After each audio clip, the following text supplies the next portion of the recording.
Welcome to Board Gamers Anonymous. This is the podcast about gamers and the insane fun we have at the table together. This is Anthony. This is Chris. This is Daniel. This is Drew.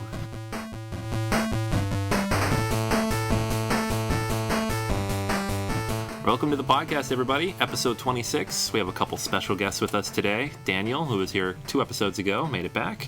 And Drew, our good buddy from the store. Hello. All right. So, real quick before we jump in, we have a couple of announcements and corrections even. Aw. Well, first we wanted to send a shout out to our good friends Dan and Kim. They recently got engaged at PAX East with a little help from our friend Kobe from Plaid Hat Games. And we just want to send our blessings and love to them and hope they have a great, wonderful life together. Absolutely. And congratulations. It was really cute. And this is, it's big news for us. It's big news for everybody we know here in Staten Island. And it's very exciting. Woohoo! Yeah! All right. So, less happier news. I made a mistake on the last podcast. What? Exactly. You?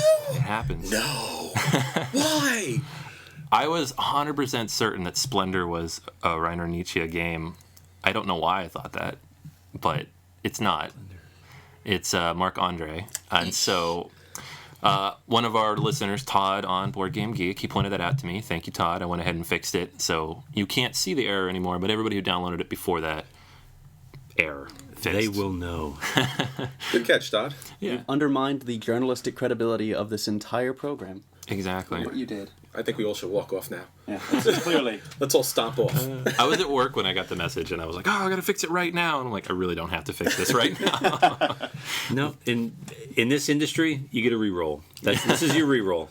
But not for nothing. That's a really credit to the game that it felt that way to you.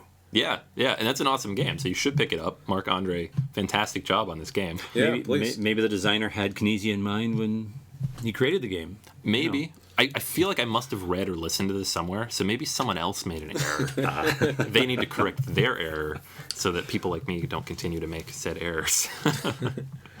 So yeah, that was last podcast. Other news, if you even remotely like anything WizKids, then this last week you've probably run into the gauntlet of trying to find the Dice Master starter kit. Let me assure you, you're not alone. This is not the fault of your local game store. This is WizKids not producing enough copies of this game. So I've been to, I think, 3 or 4 game stores in the last week or so.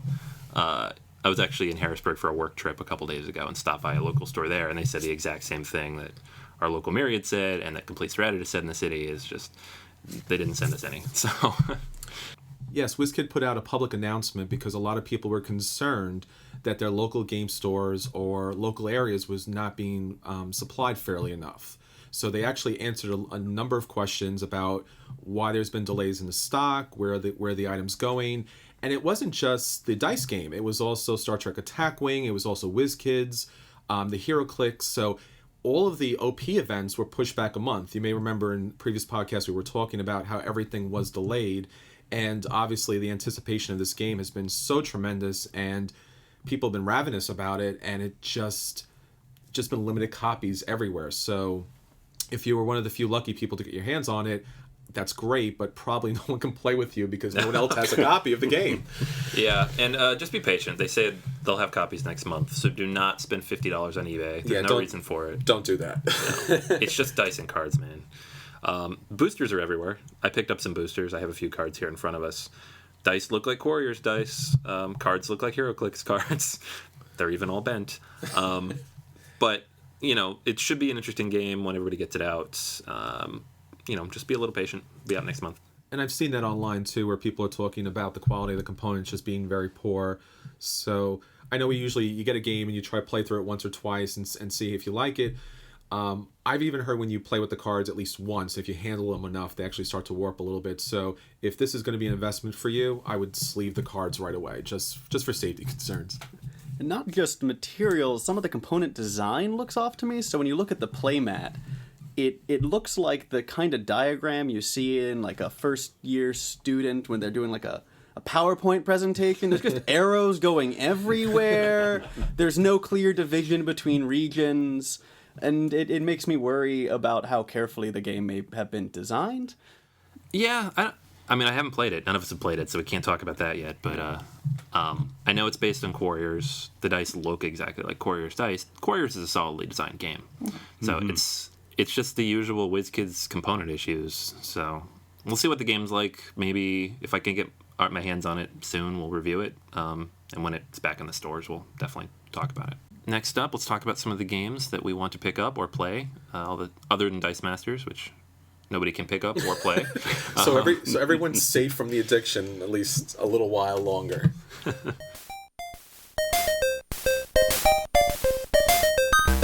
Acquisition Disorder Corner. All right, so what kind of games are on your radar right now that you want to pick up? For me, Freedom. Got a chance to play it once. A buddy of mine owns the game. Freedom is a great cooperative game in the family of Pandemic, where as soon as you open the box and lay out the board, the pressure's on, the tension's there. But the stakes are even higher because Freedom is based on the Underground Railroad movement back in the 1800s.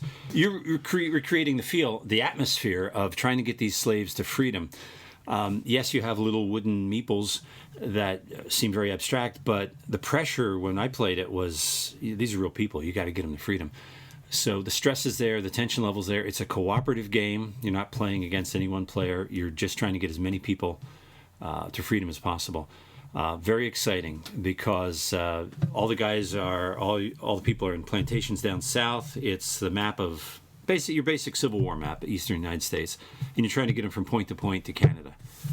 And you're trying to outwit various slavers who are trying to recapture them and put them back. So very tense, very exciting.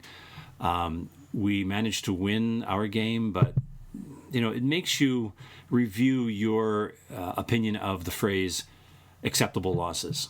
Because when you're dealing with human life, there are no acceptable losses. So even though the game allows you to, quote, lose some slaves, the stress is there to try and save every single one if possible. Very tense, very exciting game. Great. Yeah, I'm looking forward to picking that up too. I hear great things about it. It's actually like, not only does it feels like you actually, not only does it feel like you're actually part of that, situation to save them, but you do really feel that emotional kind of impact when you lose them along the way. And it's an interesting kind of experience for a board game. I put on the level of Pandemic, even though Pandemic is sort of symbolic, you're just dealing with little infection cubes, whereas the pieces in Freedom are human beings. So much different. Yeah, I've heard a lot about this in the last month or so. And it's almost always the same kind of review. It's tense, you're going to lose a lot, but you take it more emotionally than you would a game like Pandemic. And I've even heard people saying, on other podcasts, talking about, this could be a good teaching tool in schools. Everything's very historically accurate. Possibly, yeah. Possibly. It really makes you feel what was involved and why it's so important to learn about this. So I recommend everybody look for a copy and buy one. Please, though, don't buy the last copy because I haven't gotten mine yet. Fair enough. So on another side, Daniel and I were looking at Among the Stars, which is a kind of a card drafting a la Seven Wonders, but you're actually building a space station. And this is actually on Kickstarter right now. Well, I mean, I've not had time to look over it as detailed as I'd like to, but I was walking through some of the videos, and it looks like a really well-designed game. The art is beautiful, the layout is wonderful, it's very modular, it's very flexible, and it looks like, while there are several mechanics going on at the same time, almost everything you need to know about how to play the game while you're playing it is going to be on the table in front of you, clear and easy as, they're clear as day, right?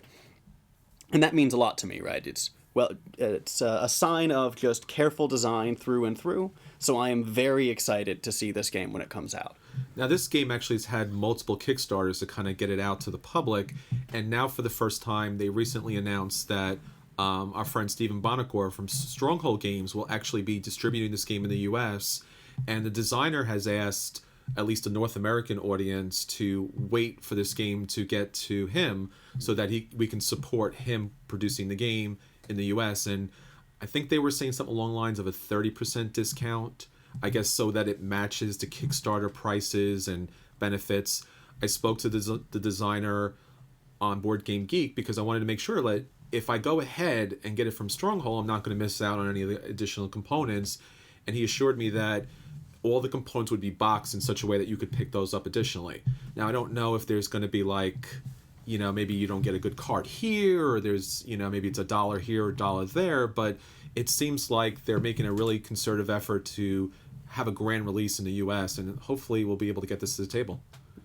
So one thing I do wonder is, do you know if they're going to have the add-ons you can get, not the stretch goals, but the add-ons you could pay for on Kickstarter? Because they had some really well-designed add-ons which looked very attractive and appealed to me. Things like redone versions of the coins, actual metal coins, and that sort of thing. Do you know?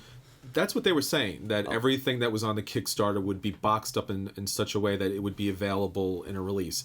Now, like I said, I'm not sure. That's what he told me. I'm not sure how that works out as far as financially. Do you save a couple of bucks by going to Kickstarter, or do you save a couple of bucks by waiting for Stronghold to have it? But it seems like everything would be available. It's a little tricky. If you look at Kickstarter and you look up this game, it's had so many Kickstarter releases that it's hard to track all the additional cards and races and tokens that come along with it. But fingers crossed that everything will be there. So looking forward to kind of playing that, because I'm a big fan of Seven Wonders and I love the sci-fi theme, and building a space station a la Babylon 5 or Deep Space Nine would be great. Yeah, it looks really interesting. It's popped up on my radar a few times. It's just been one of those, like, how do I actually get this game? It's pretty cool now that it sounds like it'll be fairly easy for everybody to find it in the very near future. For me, I don't know if there's anything like super giant, like dragging my attention. I would like to get a copy of this Dice Master starter kit. Just because You and everybody else. Let it go, Anthony. Let it go. no, but it's out and it's in front of me and I can't play it. I have the dice. Make up your own game now. You got the dice. Right. They actually do have a print in place, so maybe I'll print it out. There you go. Yeah. So that'll be interesting. Also picked up a copy of Power Grid the other day. This has been a game that's been kind of on my radar a little for a long time, but I've never actually played it. And actually, my wife has a friend from high school who, her and her husband play Power Grid all the time. So I was like, oh, well, it's not a non-gamer's game, but if we have an endorsement from a non-gamer, maybe I can get that out at home.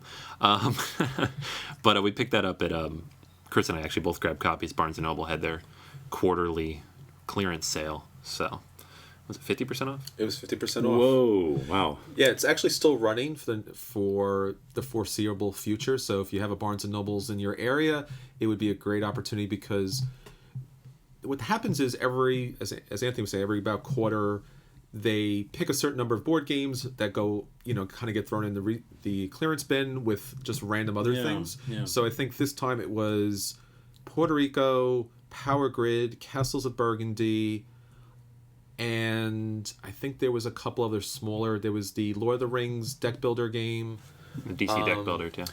Yeah. Now, the issue tends to be that depending on the Barnes & Noble that you go into, they may either have this marked correctly and in the clearance bin, or have it on the shelf, not know anything about it, and then when you bring it to the register, you're like, hey, this is on clearance, and they look at you like you're crazy and you're just trying to steal games out from underneath them. And even sometimes when I went in, they had the red sticker on Power Grid, and I'm like, I know this is on sale. There's been 6,000 comments on Board Game Geek, and I know it's other places. And they're like, yeah, I don't know, I have to call a manager, and we need to call a second manager, and we need to go online, and it's not in our system, you gotta come back tomorrow. So there's been a little bit of a challenge with it, but it's really hard to argue with 50% off plus an additional 10 if you have the Barnes & Noble card. And so every once in a while, I think it's like spring and then fall and then Christmas or so, usually around the holidays when they try to get rid of the holiday stuff. Once in a while, you might find a good deal, so check it out. Yeah. Well, yeah, I love trolling the bargain bins there. I got a set of Tim Burton statuettes one time Nice. there. Good deal. At a real cheap price. So it's not just board games, all sorts of interesting stuff. And if you want to know when these deals are happening, say Barnes & Noble's 40 minutes from your house, just hop on Board Game Geek, because there's the hot deals section on the forums there. And it's usually, when it happens, it's the top thread for like 6 weeks. because everybody's camping it. This is the best deals you're ever going to get on board games when they do happen. So, and it's really nice because the board game community, what's really funny is everybody will go on there and say, hey, I went to this store, I picked up this, that, and the other, but they still have these games. So if you live in that area, you're like, oh, they still have those games. That's awesome of you, dude. I'm going to go down there. And every once in a while, too, you hear people talking about, oh, I got this. Could you pick this up for me? Which is really nice. They don't even know each other, but they happen to live in the same area, and he gets the game and, and such. So nice job, BBG community. Yeah, exactly. All right. So that'll be something I play in the next couple of weeks, is Power Grid. But that dice, I guess Attack Wing, which I'm going to blame on our buddies at PAX for giving me free stuff. So now I pick up the starter kit, and I just picked up like the tool kits from Lowe's today to store everything. The first hit, it's always free. You know that. It's like, here's a free ship. What am I going to do with this? Nah, it's fine. Just take it home. I guess I need the base set. I guess I need a storage solution. I guess I need the next wave. I guess I need all those cards. Why? No! All right. So yeah, that's the acquisition of sorters. Next up, let us talk about the games we have been playing. At the table this week. So Drew, what's been hitting the table for you? For me, I've been playing Cold Baron lately. R&R Games produced a great worker placement game that if you like Lords of Waterdeep, you'll love this also. The components, you guys were talking about the elevator when I showed it to you. The cardboard components actually are one of the weaker parts. The cardboard warps. Those little mine shaft components, they're sort of warped, and the tiles of the mine rooms are warped. So not the best job of putting a game together, but the concept, worker placement concept's great. In Cold Baron, you have like 25 different actions that you can do. So you're given, in a 4-player game, 13 workers. So more workers, everything's on the table, except when another player chooses an action, places one worker, then you've got to place 2 workers if you want to do the same action. So that's why husbanding your workers is very important. It's a fun game because of that. Everyone who's played it with me enjoys that. High scoring, we're all in the 90s, but there are a lot of different ways of scoring. You score based on the coal that you mine, you score based on how you ship it, you score based on what kind of coal you dig and where you place it in the mine. Lots of different ways. Fold, what's the guy's name? Stefan Feld? Stefan Feld, yeah. It's like his games in that sense, where it's just you racking up the score. It's like a point salad. You kind of you get points for everything. Yeah, and that's what this is. That's so fun. Think of Lords of Waterdeep as designed by Stefan Feld. And there you go. That's a good pitch. I like that. At least for this crew. Some people would run away screaming. Like, no! No, but the fact that you have so many choices, and there's no analysis paralysis, the game moves very quickly because there's always something else you can do. If you just don't have enough workers left, well, you have to choose something less. Like with money, you can choose to get $6, you can choose to get 5, 4, 3. So there's always something available. And different actions, different minds. You always have to make sure, though, that when the shift ends, when the round ends, that you have enough workers left to complete your shipments, or you're not going to get victory points for it. So you're looking ahead. And there's a high stomp on your neighbor thing, too, because you know exactly what everybody's working on, and you can grab an action before the other person does, because then they have to pay more workers to do the same action. So it's very interactive, very fast-moving, very high-scoring. It looked like a lot of fun. You pulled it out and were showing it to us. Yeah. That little elevator. That was pretty cool little like component. It made me extremely excited. You have a long cardboard elevator piece with the middle punched out, and they give you this little rectangle, this elevator rectangle that you slide up and down the hole in the middle. The shaft goes down. The mine shaft, and these guys get a kick out of that for some reason. Because we're 5. We review puzzles. It's a great game for the inner child in all of you. Oh, man. Yeah, but it does look like a lot of fun. I want to try it out. The inner child that wants to be a Cold Baron. Cold Baron by R&R Games. Wolfgang Kramer and Michael Kiesling. All right. I have Buccaneer Bones. Now, this was a game I kickstarted a while back and was looking forward to getting it and was kind of worried because I didn't get it and was stressing that it didn't show up, and then it finally showed. And what was interesting about this game, to be honest with you, was the price.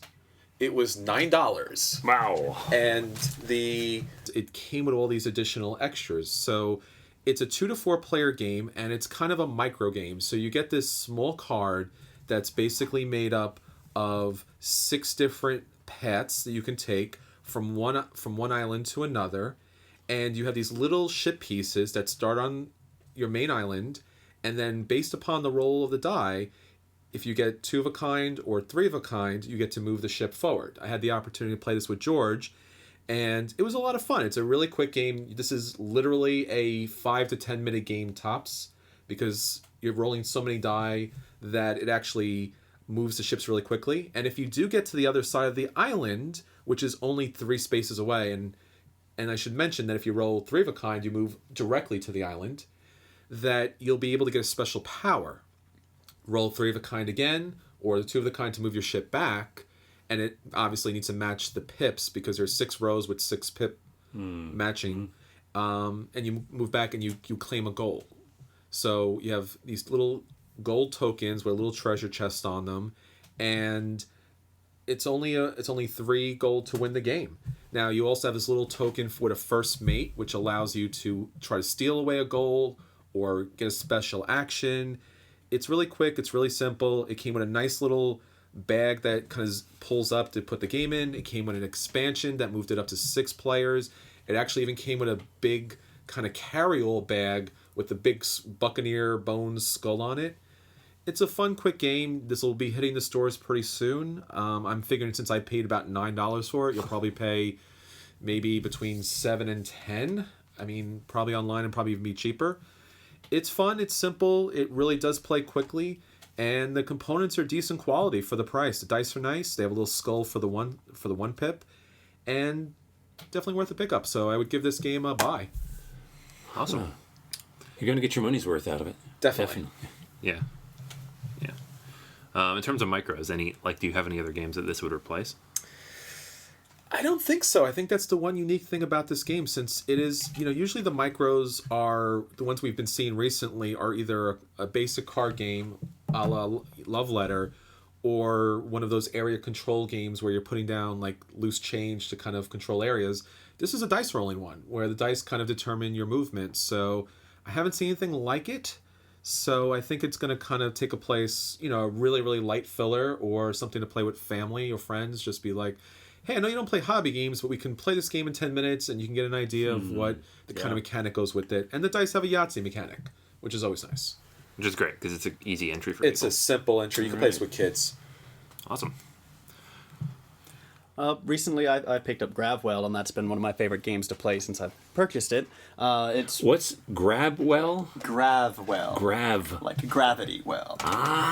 It's put out by a new designer named Corey Young. It's his first game, and it's published by Cryptozoic. The components are all very high quality. Everything is well designed, and I find it very attractive, though relatively simplistic at points, which is nice. At its core, it is a racing game.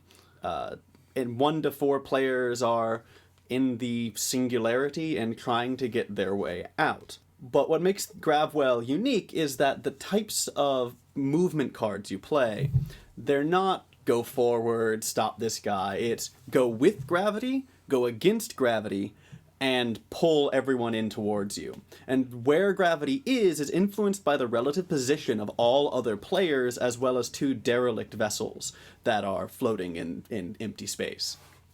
So if you play a go with gravity card, and the nearest ship to you is in front of you, that is where the gravitational pull will be the strongest, so you move forwards. But if for some reason they end up slipping behind you before your card is resolved, now gravity is pulling you backwards, and all of that forward movement you would have had turns into backward movement, back towards the heart of the singularity and away from the safe exit. Now, to complicate things further, every card has not just a type of movement, as well as a magnitude of movement. It also has a letter associated with it. In fact, they're chemical elements. And cards resolve in alphabetical order. So what happens is you all play your card face down, flip them face up, and you go in alphabetical order to determine movement. And this means things like if you are at the very front, gravity is always going to be pulling you backwards, so you need to play against the pull of gravity. But let's say you play against the pull of gravity, and someone else resolves their card before you and lands right in front of you. Well, now you're moving against the pull of gravity, which was just for a moment pulling you forward, and so you slingshot backwards. And so the game becomes a very complex matter of figuring out where the force of gravity is going to be located for you at the end of, or before your card resolves, right? So where gravity is going to be for you before your card resolves. So it's a lot of trying to guess what other people are going to do.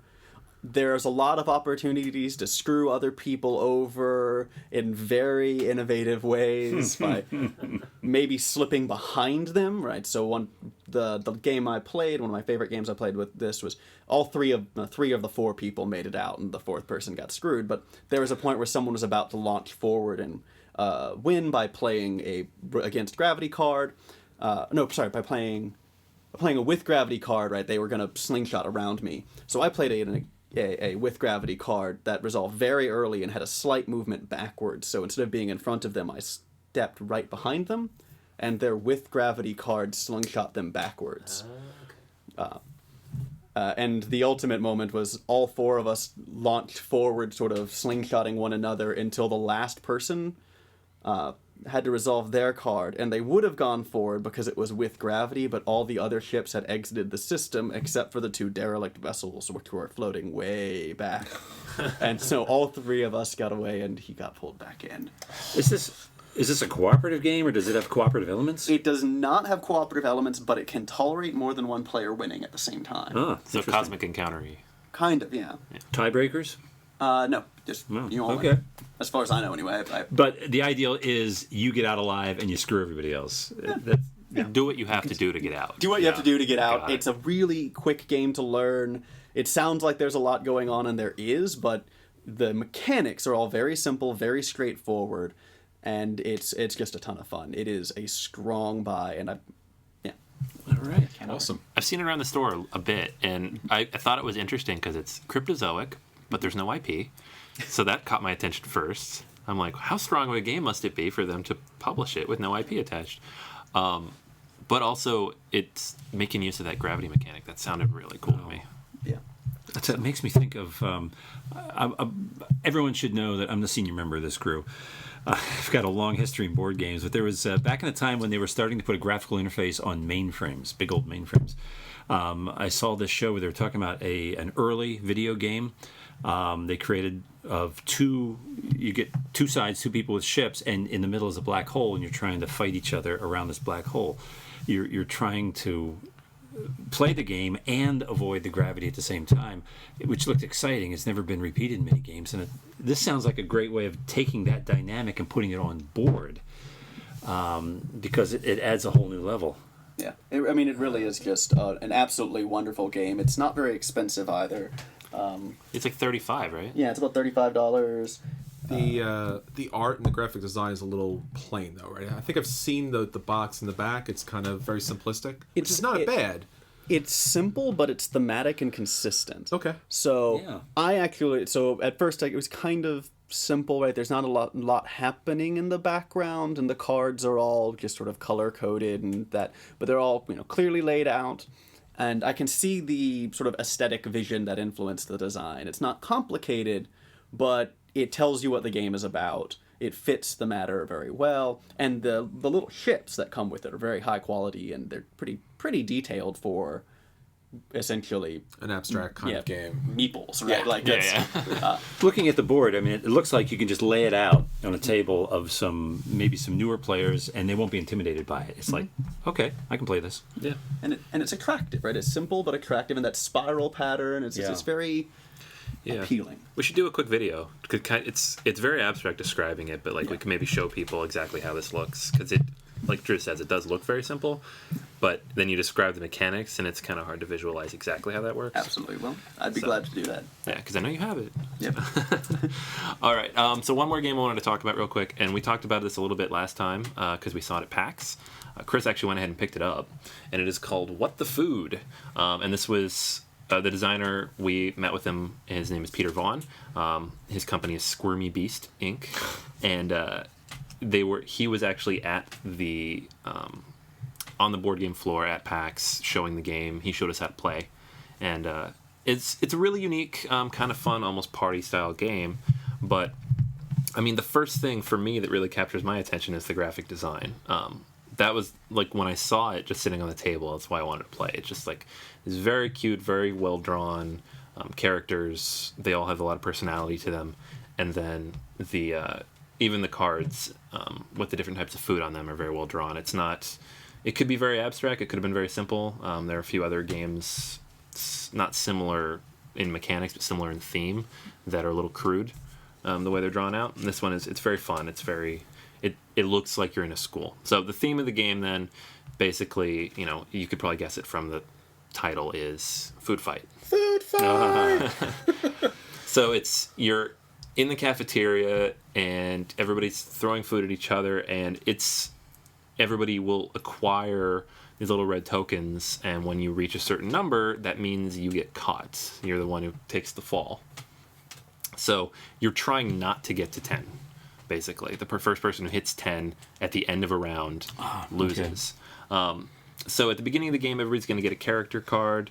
Each of these characters kind of fits with some high school stereotype. They each have their own special power, too. So there's the flirt, there's the obese Denise, there's Smug Doug, who's like the football star, Spinny Guinea, who's cheerleader, Wayne Payne is of course, the bully. There is Dr. Floyd, is the science nerd. There's also a really cute one that I thought was great, and it's the shark, but it's modeled after the designer's son in a shark costume. Has nothing to do with high school. It's really cute. It's the old Saturday Night Live land shark. Yeah. So each of these characters has like a special action that they get, and there's the 3 basic actions you'll get at the beginning of the game. One is to throw, one is to pick up, and the other one is to dodge. And then you'll get your 4th action, which is whatever your special character is. At the beginning of each turn, everybody is going to point their target card at somebody else, so who they're going to be throwing at. And then you're going to choose an action card, you're going to choose 3 actions. You're going to play them in order, and then, but it's all hidden from everybody. And then each time there's a turn, you'll all flip one, and you'll resolve them in order, depending on what action you chose. So you resolve these in order. If you duck before somebody can throw at you, they're not going to hit you, but then there are some throws that will hit you anyways. There are cards in the middle that everybody can run and grab. They're food or toppings or conditions, and then these kind of chain together. So any one food is worth 1 point. You hit somebody with it, they take 1 little token. If you have topping on the food, it's another point, so it's 2 points. You throw in the 3rd one, a condition, which is usually something like moldy or wet or soggy, something gross. Tax on another 2 points, and then that's considered a full combo. So you hit them for 4 points, which out of 10 is a lot. So if you hit them for the full 4, you're dealing some serious damage. And then you actually get to remove some of your own tokens. So it's a lot of fun. It's pretty simple. I mean, we played with 3, and he said that 3 is not ideal because then everybody just kind of targets each other in a circle. But it plays up to I think 8, and so it can get really chaotic because you're trying to manage everybody and you're trying to see who you're going to hit, and trying to constantly counting, see how many tokens everybody has. And you're just trying to stay lower because you don't want to be the first one out. So it's a lot of fun like that. It's very simple. It's very quick. You could probably teach this, to kids easily. They'd love it. I was going to say, very graphical. The cards, they could pick that up even without strong reading skills. And he was telling us this was an artist from Disney, actually, that had done the artwork. And what's really unique about it is the character cards are beautiful. The event cards are really nice. The food cards, as Anthony was saying, are really well designed and fun. And then even the action cards, which he mentioned could have just been a plain stick figure, is actually a really cute kind of almost Pixar-esque kind of like animation with their mascot, the Bumblebee.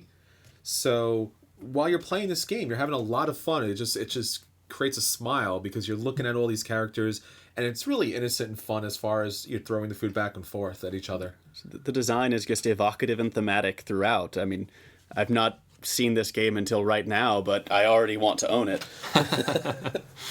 Artist Jean-Sébastien Duclos worked on Kung Fu Panda, So that's what I'm according to saying. Board Game Geek. Yeah, that's fascinating. You know, I kind of see it. Kung Fu Panda? They are. Yeah, the touches of that style. Yeah, he's definitely a pro, and like we said, we played with Peter Vaughn, who designed the game, and I think by Sunday when we were leaving PAX, there were none left. So, like, he sold this thing out, Including the zombie edition, because I saw that was... Yes, I have the zombie edition with it too. Haven't got a chance to break that out yet, but we will definitely talk about that in a future podcast. And he was even nice enough to offer some additional cards that came with the Kickstarter, because this was originally kickstarted. And when this hits stores, you should be picking this up, because once again, it's another game that plays with a wide range of people. The artwork is tremendous, the graphic design is nice, the card quality is good, and it plays up to 8 people. So not many games actually do that. And as excited as I was about that little elevator in Colbaron, there is a tiny plastic hamburger here, and that has just made my day. now I want it. I mean, You're just gonna steal it, right? I'm just gonna. Aw, You're a vegetarian. It's fine. it's a veggie burger in my collection. Gotcha. Honestly, you don't want the veggie burger. Yeah, this game's a lot of fun.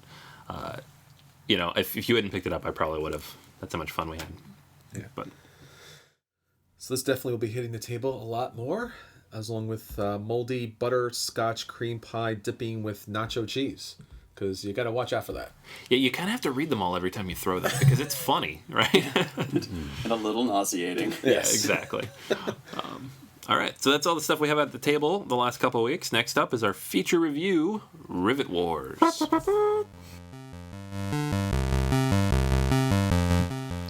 And now for the feature review. All right, gentlemen, we have a mission in front of us.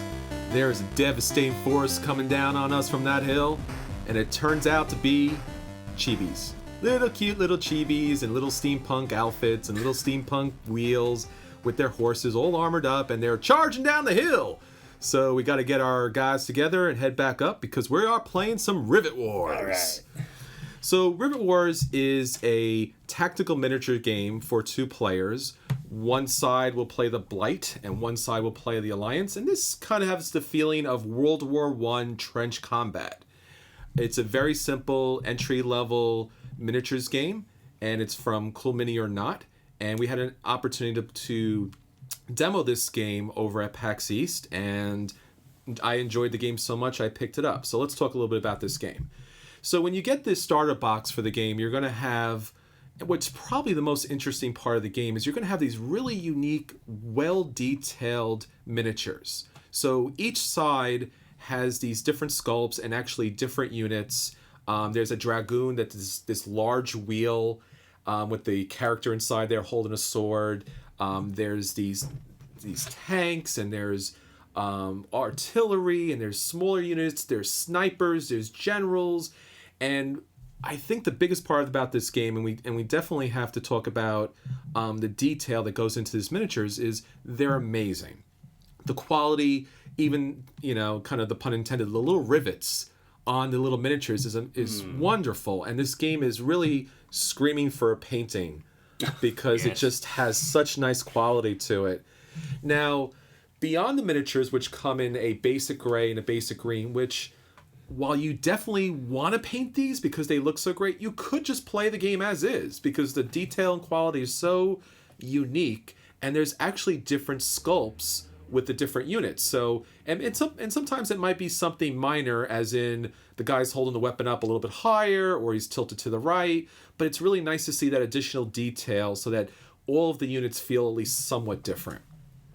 Now, the game itself is set up with modular boards, so you'll actually get these big squares that are further divided into these grids that are even further divided into these little sections. So for the small infantry units, they'll actually hold and claim one little square, where the little mechanical vehicles or the cavalry will actually take 2 squares, and then the large massive pieces like the tanks will take up a whole grid, which is 4 squares.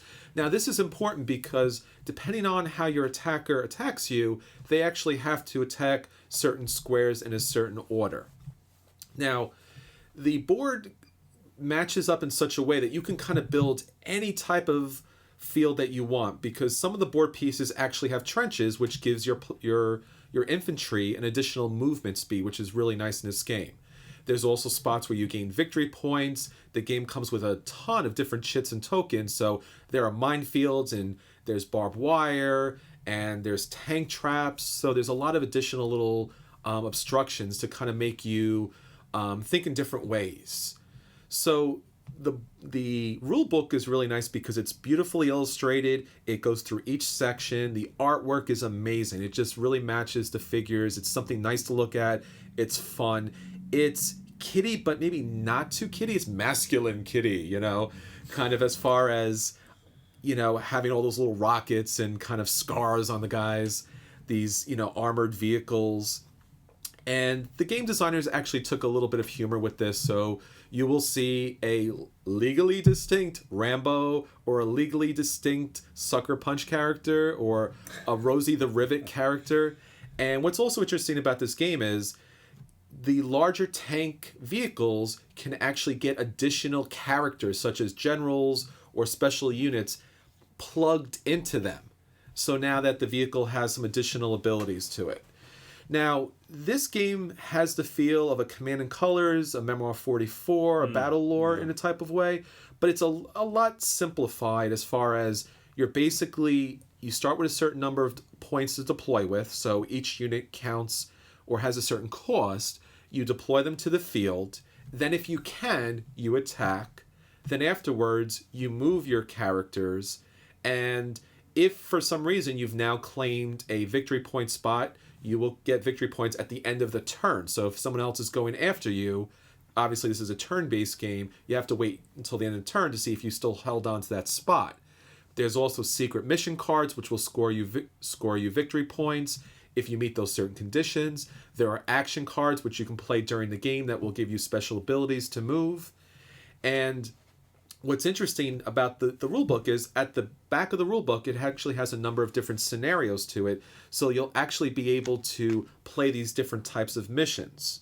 Now, the units themselves, what's really interesting, and this kind of reminds me a little bit of Ogre when we were talking about this in a previous podcast, is certain units gain an advantage over other units or have 0 attack ability. So an infantry unit is going to be able to do nothing against a heavily armored tank, but maybe a heavily armored tank is so powerful and its guns are so large, it may not even be able to target an infantry unit. So each of the character units actually have different abilities versus different other units. So when you look at the card, it'll actually show you different armor classes, and that's marked off by these little shields that either have a 1, 2, 3, 4, or 5 rivet points on there.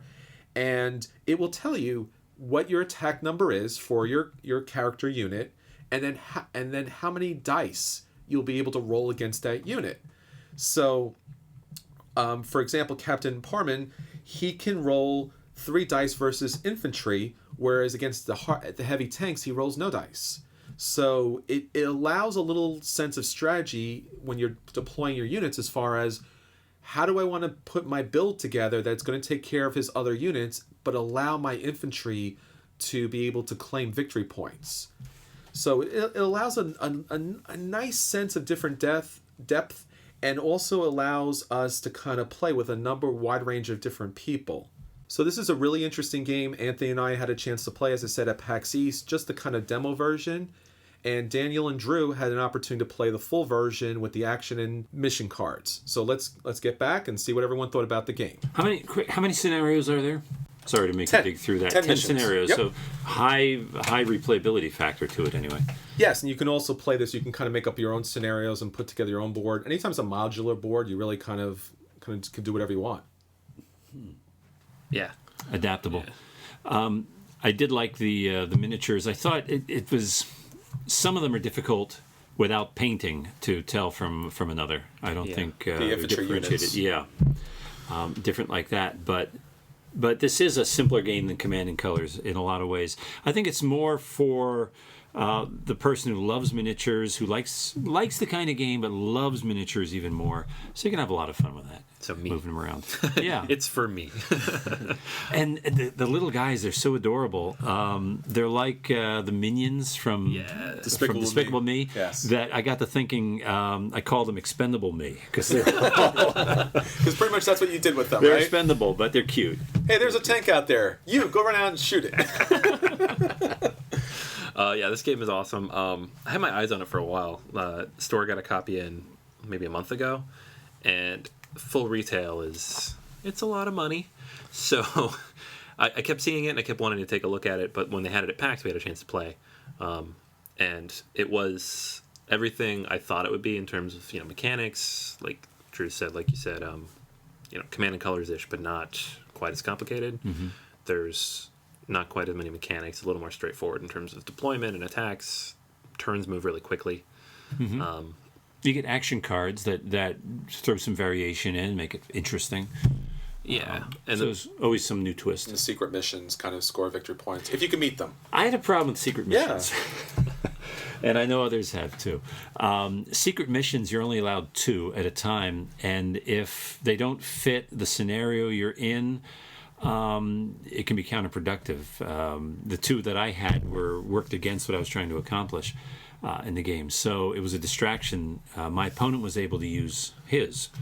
So I think a slight tweak in the rule where you're dealt a certain number of mission cards, like 3, and then you can keep 2 of those, something like that. Give you a little chance to pick something that actually fits what you're trying to do. With the action cards, you could actually discard an action card and pick up a new one.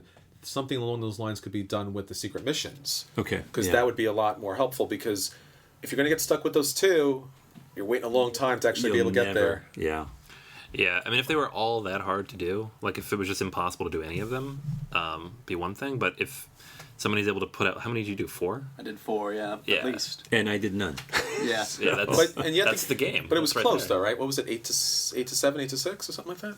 Well, that's because the scenario was stacked in my favor. I had fewer forces through the run of the game, but I had a better chance at victory points. Sure. And that was the scenario. He had more forces to try and beat mine down. And so what I had to do is use my forces, that advantage of having more forces, to do every secret mission that came my way, because that's where I got over half of the victory points that ended up winning me the game. Yeah. I had no real luck at actually doing the mission itself. It was all just the secret missions.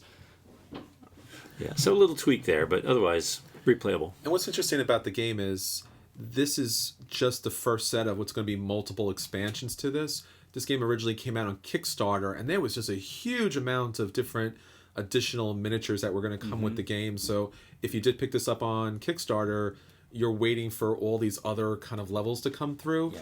One of the things that's going to be added is a blimp and a biplane.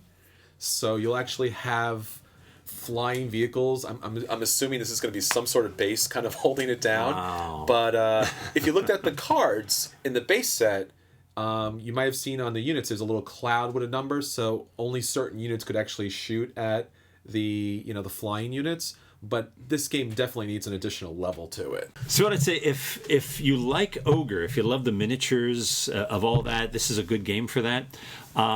If you love Memoir, you probably won't like this. This is more of the ogre-ish crowd, a simpler emphasis on miniatures, and especially if you love the movie Sucker Punch, get this game. For me, it was a lot of fun to play. The miniatures were attractive. The rules are simple. And those of you who remember me being on 2 weeks ago will know I am suspicious of games that don't allow for more or less than 2 players. But this has kind of given me hope for that there might be a place in my life for strictly 2-player games in the future. I'm going to go take another look at Heavy Steam now and reconsider funding it. So for me, this is a very good game. All right. Awesome. Yeah, I mean, for me, this game, 100% initial impression was like, I like the miniatures before I even played it. That's why I wanted it. That's why I looked at it. That's why I hovered around the Cool Mini or Not booth at PAX for 2 days. They would call security on us after a while. And we did review, a couple months ago, we reviewed Battle Lore 2nd Edition. So, and I'm not going to say the games are alike, but they do occupy that same space. 2-player miniature combat games that take a little less than an hour to play. So, it's hard for, and they're about the same price. So, it's hard for me to say, I like Rivet Wars. I think it's a good game, but it's hard for me to find like that sweet spot of saying, should you buy it? What kind of person you are? I should buy it. At the price, that's... Trying to think of like who it's good for in terms of like a recommendation. It's a little harder because What is the price point on this, by the way? I believe it's $100. Wow. Okay. Yeah, that's... Yeah, so it's pricey. I've seen it for $90. I don't know what the actual MSRP is supposed to be. It's either $90 or $100. Online, it's $70. The sales have been down to $50-ish. And the sales been down to $50-ish at some points, which makes you wonder if this is going to necessitate further expansions. I mean, obviously expansions are coming out, so there was a concern amongst the board game geek community that why is this dropping so quick? It was just out on Kickstarter. It funded insane. It was like 100 times what they expected. I think they were looking for 25,000. They got, I think it was about $500,000 for this game after they were done with all the people jumping on. So I don't know where this game is going as far as that's concerned, but it definitely does have a lot of that feel as far as Battle Lore is concerned, that you're sending out an army, you're moving your units. The units are somewhat unique. You have the same kind of action cards or the lore that goes into the game. You have the special missions, which are kind of close to the Battle Lore, which is like you set up the board that's kind of connected to the special missions. I think I had the same thing with the other Battle Lore review. Is this game and Battle Lore needs an expansion to feel full to me, because the base game both base games are great, but they need something more for me to be confident about the replayability, especially with the cost. So you think it's better to wait until they have the extra pieces and the extra before purchasing this? I think so. I mean, especially since the price did drop on this game recently, it's something to maybe wait until the expansion comes out, and maybe they'll be moving them a lot quicker. Okay. Yeah, so for me, it's if you can find it at $50 and there is a place in your life for 2-player miniature combat games, it's strongly leaning towards buy there, right? It's for me, it's definitely a play, yes, no matter where it is in the spectrum of cost. And if you could get it for about $50 and you're in the kind of place where you tend to play a lot of 2-player games and you think this is one of those that would do well for your group of friends, I would go for buy. Something just struck me. It seems like, because there's so many of these Battle Lore, Command and Colors, and Memoir, a lot of these 2-player combat games, what separates them is the theme. And it seems like that's what they're trying to appeal to. You love fantasy creatures, you got a game for you. You love World War II style combat, you got a game for you. You love steampunk, this is a game for you. So, even if you're not strong on the game mechanic, if you love steampunk, this is a great way to explore, to add that to your cultural cache. And I think that's the point what Daniel was talking about. A 2-player miniature game, which is the vast majority of miniatures games out there, is how much setup time do I want to put into, like when I opened this game and I started unboxing everything, it took a good 15 minutes to pull out all the miniatures, to set up the board. It has a lot of moving pieces. It's easy to forget that you're supposed to be, that this has a special ability, this has a special action. That's also true about Battle Lore, but obviously these games are nowhere as complicated and detailed and setup time as far as the true miniature games, which are just enormous. They look beautiful, but I see these guys coming in with just like tons of metal and just kind of organizing everything. Rulers. Yeah. I mean, I agree with you, Daniel, that it's a tough buy if you don't have a space for this kind of game, or if you already own another one that you play a lot. Yeah. I don't own Battle Lore 2nd Edition. If I did, I would definitely not buy this because I'm only going to play one or the other. Sure. At this point, I have to decide which one I'd like more. For me, the painting-wise, and again, that's a lot of the times the decision-making factor for me with a miniature game is, do I want to paint it? I would much rather paint this than Battle Lore 2nd Edition because these minis are so unique. They're bigger, they're chunkier. I think the price is fair for what they give you. Honestly, it's a ton of money, but I think it's fair. I think it's a fair cost. It's important. Yeah, the bigger they are bigger than some of the other games I played where there's a lot of plastic in the box. Yeah. The one downside, at least with the base game, is that they didn't think about a storage solution. So, I mean, everything's nicely packed when you open the box, but you kind of have to put it back into these really cheap plastic sheets that kind of slide in. It really doesn't fit very well. The miniatures don't require like battle foam to kind of protect everything because they're really decent quality plastic. I think we dropped them a couple of times and they didn't snap or anything like that. But at the same time, I don't want to have to go through this whole unpackaging and they're just basically floating in this plastic. I really would have liked to see them actually build something to fit this, even if the box was slightly larger, because part of the setup and breakdown time is going to go into or subtract from the fun about this game. Yeah, I mean, I don't disagree, but at the same time, Fantasy Flight just throws everything in a bag. So yeah, they did better than that, at least. They did better than not doing anything at all. Exactly, which is something credit to say.